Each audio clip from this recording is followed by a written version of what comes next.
ഫ്രാൻസിലെ ഒരു പ്രഭു കുടുംബത്തിലാണ് ചാൾസ് ഡി ഫുക്കോൾട്ട് ജനിച്ചതെങ്കിലും തികഞ്ഞ കത്തോലിക്ക വിശ്വാസി കൂടിയായിരുന്നു അദ്ദേഹം.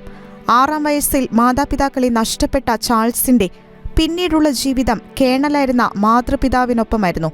ഔദ്യോഗിക വിദ്യാഭ്യാസത്തിനു ശേഷം ജീവിതത്തിന്റെ ആദ്യ നാളുകളിൽ ഫ്രഞ്ച് പട്ടാളത്തിൽ കാവൽറി ഉദ്യോഗസ്ഥനായി സേവനം അനുഷ്ഠിച്ചു. സാഹസിക ജീവിതം ഇഷ്ടപ്പെട്ടിരുന്ന ചാൾസിന് യാത്രകൾ വളരെ ഇഷ്ടമായിരുന്നു. ഇതേ തുടർന്ന് അദ്ദേഹം ഭൂമിശാസ്ത്രജ്ഞനുമായി മാറി. അക്കാലത്താണ് ഒരു വൈദികനാകണം എന്ന ആഗ്രഹം ചാൾസിന്റെ മനസ്സിൽ ഉടലെടുക്കുന്നത്. കത്തോലിക്ക വൈദികനായ ശേഷം പ്രാർത്ഥനയ്ക്കും ധ്യാനത്തിനും ആരാധനയ്ക്കുമായി അൾജീരിയയിലെ സഹാറ മരുഭൂമിയാണ് അദ്ദേഹം തിരഞ്ഞെടുത്തത്. തികഞ്ഞ വിശ്വാസിയായിരുന്ന അദ്ദേഹം എഴുതിയ കത്തുകളുടെയും ജീവിത രീതികളുടെയും അടിസ്ഥാനത്തിൽ പിന്നീട് യേശുവിന്റെ ചെറിയ സഹോദരന്മാരുടെ സഭ രൂപീകൃതമായി.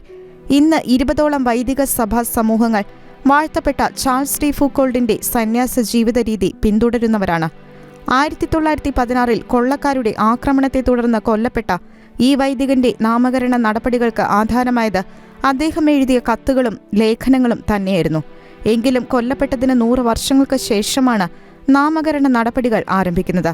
2005 ഇദ്ദേഹത്തെ ബെനഡിക്ട് 16 മാർപ്പാപ്പ വാഴ്ത്തപ്പെട്ടവരുടെ പട്ടികയിലേക്ക് ഉയർത്തുന്നത്.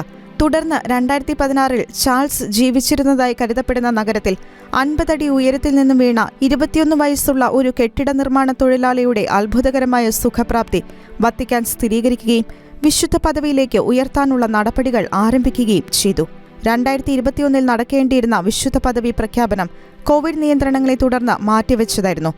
വിശുദ്ധ പദവിയിലേക്കെത്താൻ മരുഭൂമിയായാലും സാധിക്കുമെന്ന് തെളിയിക്കുകയാണ് വാഴ്ത്തപ്പെട്ട ചാൾസ് ഡി ഫുക്കോൾട്ട്.